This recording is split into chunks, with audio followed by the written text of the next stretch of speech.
అందరికీ నమస్కారం. Welcome to mysterious stories. నా పేరు అర్చన.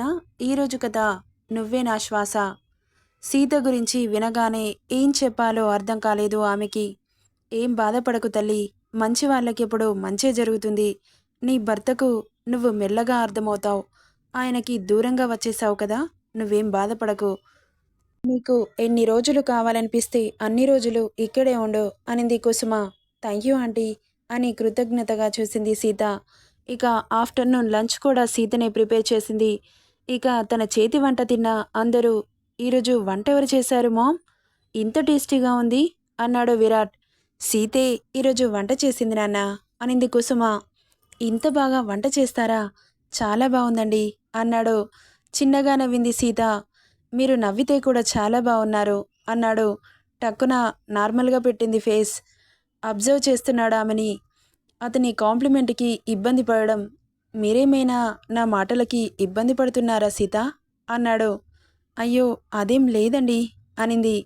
ఇక అందరూ తినేసి వెళ్ళిపోయాక కుసుమ సీత ఇద్దరు కలిసి తినేశారు.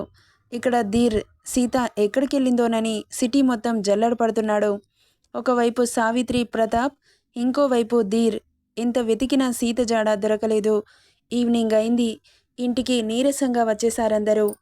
అంతలో ధీర్ మొబైల్ రింగ్ అవుతుంటే లిఫ్ట్ చేసి, హలో రీటా, ఏం చేస్తున్నావు ధీర్? ఈరోజు ఒక కాల్ కూడా చేయలేదెందుకు? ఇంటికి వస్తానని చెప్పావు, ఎందుకు రాలేదు? అంత బిజీగా ఉన్నావా? అయ్యో అదేం లేదు రీటా, కాస్త ఆఫీస్ వర్క్ ఎక్కువగా ఉంటేను కాల్ చేయలేకపోయాను. అదేంటి, నేను ఆఫీస్కి వచ్చాను కదా, నువ్వు ఆఫీస్లో ఎక్కడున్నావు? అది రీటా, నువ్వు ఏ టైంలో వచ్చావు? ఆఫ్టర్నూన్ వచ్చాను. అప్పుడు నాకు కాస్త పనుంటే బయటికి వెళ్ళాను. సరే కానీ ఇంటికి ఎప్పుడు వస్తావో చెప్పు, డాడ్ నీ కోసం వెయిట్ చేస్తున్నాడు. రేపు మార్నింగ్ డెఫినెట్గా వస్తాను. ఓకే ధీర్, బాయ్ అని కాల్ కట్ చేసింది. ఇక కాల్ మాట్లాడి తన రూమ్కి వెళ్తున్న ధీర్, ధీర్ అన్న పిలుపుకి వెనక్కి తిరిగి చూశాడు. ఏంటి డాడ్ అన్నాడు ధీర్. ఏంటేంట్రా, నువ్వేం చేస్తున్నావో కనీసం నీకైనా అర్థమవుతుందా? దేని గురించి మాట్లాడుతున్నారు?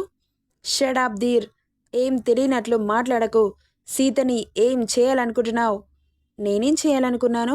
అదే ఇంట్లో నుండి వెళ్ళిపోయింది, దానికి నేనేం చేయాలి? ఆహా, నువ్వేం అనందే తను ఇంట్లో నుండి వెళ్ళిపోయిందా? డాడ్, అది తన లిమిట్స్ క్రాస్ చేసి మాట్లాడింది, అందుకే అలా మాట్లాడాను. భార్యకి కూడా లిమిట్స్ ఉంటాయా?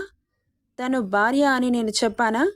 అంటే తను నా భార్య అని సిటీ మొత్తం డోలు మోగించి చెప్పాలా? ఒక తాళి మెడలో పడితే సరిపోదా? డాడ్, ఏ పరిస్థితిలో కట్టానో అర్థం చేసుకోకుండా ఇలా మాట్లాడతారేంటి? Shut up, just shut up. నీకు నేర్పించిన సంస్కారం ఇదేనా? తన మెడలో తాళి కట్టమని చెప్పిందా? నువ్వే జాలిపడి కట్టావు. తనని ఇంటికి తీసుకురమ్మని చెప్పిందా? నువ్వే తనని ఇంటికి తీసుకొచ్చావు. ఇప్పుడు నీ ఇష్టానికి మాట్లాడితే ఇంట్లో నుండి వెళ్ళిపోకుండా ఇంకేం చేస్తుంది? ఎవరికైనా సెల్ఫ్ రెస్పెక్ట్ అనేది ఒకటి ఉంటుంది. దాన్ని హర్ట్ చేస్తే పరిణామాలు ఇలాగే ఉంటాయి. తను మనిషేగా. నిన్నొక చిన్న మాట అంటేనే ఇంతెత్తున లెగుస్తావు. నీ నోటికి ఎంతొస్తే అంత మాట్లాడావు. తను ఇంట్లో ఎలా ఉంటుంది? డాడ్, తను ఇంట్లో నుండి వెళ్ళిపోవడానికి నేనే కారణం అన్నట్లు మాట్లాడతారేంటి? శబాష్ మైసన్, నీకింకా అర్థం కాలేదా? నీ మాటలకే సీత ఇంట్లో నుండి వెళ్ళిపోయిందని. ఓహో, మీరందరూ దాని పార్టీ అయిపోయారు కదా. ఓకే డాడ్, నాకలా అనిపించింది అన్నాను. అది ఇంట్లో నుండి వెళ్ళిపోయింది. ఈరోజు మొత్తం ఆఫీస్కి వెళ్లకుండా దాన్ని వెతకడంలో పడ్డాను. అయినా కానీ దొరకలేదు. దానికి నేనేం చేయాలి? డాడ్, మీ ఇష్టానికి మాట్లాడకండి. నేను సీతకి అన్యాయం చేయాలనుకోలేదు. ఒక మంచి అబ్బాయిని చూసి పెళ్లి చేయాలనుకున్నాను. నాకు తన మీద ఎలాంటి ఫీలింగ్స్ లేవు. సీత దొరికే వరకు వెతుకుతూనే ఉంటాను. అది ఆగదు. కానీ మీతో ఒక విషయం మాట్లాడాలి. నేను రీటాని పెళ్లి చేసుకోవాలనుకుంటున్నాను. రేపు వాళ్ళ డాడ్తో మాట్లాడతాను. మీకు ఓకే అయితే ముహూర్తాలు పెట్టించి పెళ్ళి డేట్ ఫిక్స్ చేయండి. బలవంతంగా సీతతో కాపురం చేయమని మాత్రం చెప్పకండి. రెండు మనసులు ఇష్టంతో దగ్గరవ్వాలి, బలవంతంతో కాదు అని చెప్పి అక్కడి నుండి వెళ్ళిపోయాడు ధీర్. వెళ్తున్న అతన్ని చూసి చిటికేశాడు ప్రతాప్. వెనక్కి తిరిగి చూశాడు ధీర్. నువ్వు చెప్పావు, నేను విన్నాను. నేను చెప్పేది నువ్వు వినవా అన్నాడు ప్రతాప్. ఏంటి అన్నట్లు చూశాడు ధీర్. సీత ఈ ఇంటికి కోడలిగా పర్ఫెక్ట్‌గా ఉంది. మాకు కూడా బాగా నచ్చింది. తన ప్రవర్తన, తన ఓపిక ఆల్ ఆర్ వెరీ గుడ్. ఒక అమ్మాయికి ఉండాల్సిన క్వాలిటీస్ అన్నీ సీతలో ఉన్నాయి. ఈ కాలం అమ్మాయిలు ఎవరు సీతలా కనిపించలేదు. ఇంటి కోడలిగా అన్ని విషయాల్లో సీత పర్ఫెక్ట్‌గా ఉంది. మాకు చాలా బాగా నచ్చింది.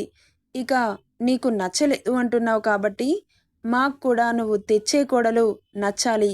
అలా అయితేనే ఈ ఇంట్లోకి ఎంట్రీ ఉంటుంది. లేకపోతే ఈ ఇంటికి నీకు ఎలాంటి సంబంధం లేదు. ఇండైరెక్ట్‌గా చెప్పాలంటే గెట్ ఔట్ మై సన్ అంటున్న తండ్రి మాటలకి వాట్ అంటూ అరిచాడు. అర్థం కాలేదా?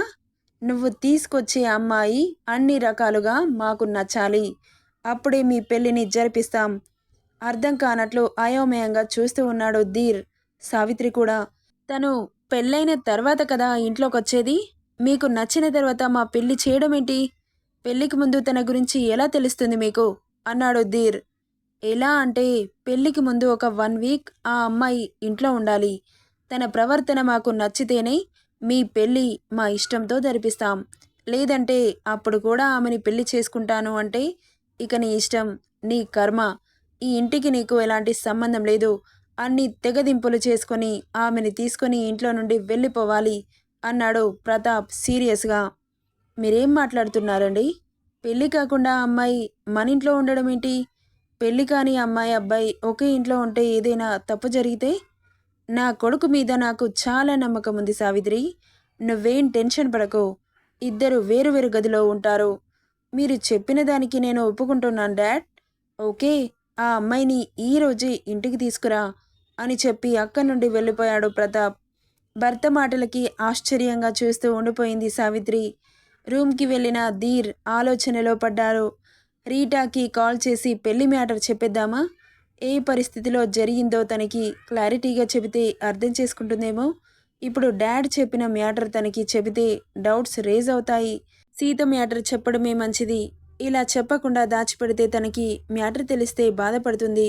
నా అంతలో నేను చెబితే బెటర్ అనుకుంటూ వెంటనే రీటాకి కాల్ చేశాడు. చెప్పు Dhir, what are you doing? Nothing. నీతో ఒక విషయం చెప్పాలి. ఫ్రీగా ఉన్నావా? యా, వాట్ హ్యాపెన్ అనింది రీటా. ధీర్ వాయిస్లో చేంజ్కి నీ దగ్గర ఒక విషయం దాచాను. ఏంటి ధీర్ అనింది కాస్త కంగారుగా. నువ్వు నన్ను నమ్ముతావు కదా అన్నాడు. నిన్ను నమ్మకపోతే ఇంకెవరిని నమ్ముతాను? అదేంటో చెప్పు ధీర్. ఊర్లో ఉన్నప్పుడు అని చెప్పడం మొదలుపెట్టాడు. ఊర్లో జరిగినప్పటి నుండి సీతని ఇంట్లోకి తీసుకురావడం వరకు మొత్తం చెప్పేశాడు. వాట్? నీకు పెళ్ళైందా అంటూ అరిచింది. రీటా, డోంట్ బీ పానిక్ అన్నాడు. ఏంటి ధీర్, ఇంత పెద్ద విషయాన్ని నా దగ్గర దాస్తావా అనింది కోపంగా. చెప్పాను కదా నా సిచ్యువేషన్ ఎలా ఉందో. ఎందుకలా కోపడుతున్నావు? నా మీద నమ్మకం లేదా? చిచి, అలా కాదు. ఈ విషయాన్ని ముందే చెబితే బావుండు కదా అంటున్నా. చెబితే ఏం చేసేదానివి? మరి ఆ సీత ఎక్కడికెళ్ళింది? ఏమో తెలీదు. ఇంట్లో మామ్ డాడ్ ఇద్దరు సీత వైపే ఉన్నారు.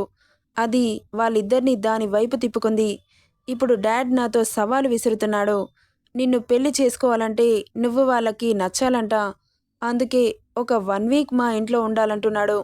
ఆ 1 వీక్లో నువ్వు వాళ్ళకి నచ్చితే మనిద్దరి పెళ్ళిని జరిపిస్తారంట. నచ్చకపోతే అనింది రీటా. అదేంటి అలా అన్నావు? మరింకేంటి, ఆల్రెడీ సీత వచ్చింది కాబట్టి నేనేం చేసినా మీ వాళ్ళకి నచ్చను. అలా అని నన్ను వదిలేస్తావా అనింది. నిన్ను వదిలేస్తానని నేను చెప్పానా? వాళ్ళకి నచ్చినా నచ్చకపోయినా నిన్ను తీసుకొని ఈ ఇంట్లో నుండి వెళ్ళిపోతానే గాని నిన్ను మాత్రం వదిలిపెట్టను అన్నాడు. Thank you Dhir. సరే, నువ్వేం చెబితే అది చేస్తాను. నేను మీ వాళ్ళు నన్ను యాక్సెప్ట్ చేసేలా చేసుకుంటాను. చాలా థ్యాంక్స్ రీటా. అయితే ఈరోజే మా ఇంటికి రావాలి. ఈరోజా?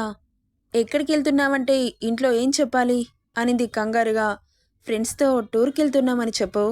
1 వీక్ పడుతుంది రావడానికి అని చెప్పు అన్నాడు ధీర్. ఓకే ధీర్, అయితే ఇప్పుడే చెప్పేయనా? చెప్పేసేయ్. మా ఇంట్లో ఓకే అయితే మీ డాడ్తో మా డాడ్ మాట్లాడతారు. లేకపోతే నేను వచ్చి మాట్లాడతాను.